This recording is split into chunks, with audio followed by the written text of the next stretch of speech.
昔々のお話です。雪の深い山あいの村に貧しいけれど仲の良い老夫婦が住んでいました。二人の家は村外れにある小さなわらぶき屋根の家でした。冬になるといろりの火だけが家の中を温めてくれます。食べ物も少なく、暮らしはとても質素でした。もうすぐ正月だが、何も用意できそうにないの、とおじいさんはつぶやきました。そこでおじいさんは、傘を作って町で売ることにしました。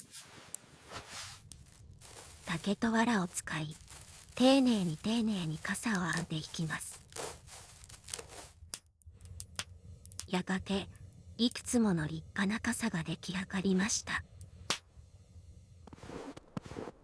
おじいさんは傘を背負い、町へ向かいました。雪の降る山道をゆっくり歩いていきます。やっと町に着き、人通りの多い場所に立ちました。傘はいらんかねえ。良い傘ですよ。けれども、誰も傘を買ってはくれません。気がつくと、空はすっかり夕焼けに染まっていました。傘は一つも売れないままです。おじいさんは肩を落として家へ帰ることにしました。その頃には雪がどんどん強く降り始めました。帰り道の途中、道端に6体のお地蔵様が立っていました。お地蔵様の頭には雪がこんもり積もっています。おじいさんは足を止めました。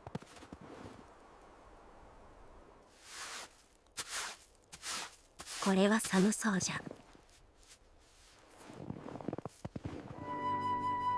おじいさんは一つの傘をそっと地蔵様にかぶせました。そして残りの傘も地蔵様にかぶせていきます。一つ足りなかったので自分の傘をかぶせてあげました。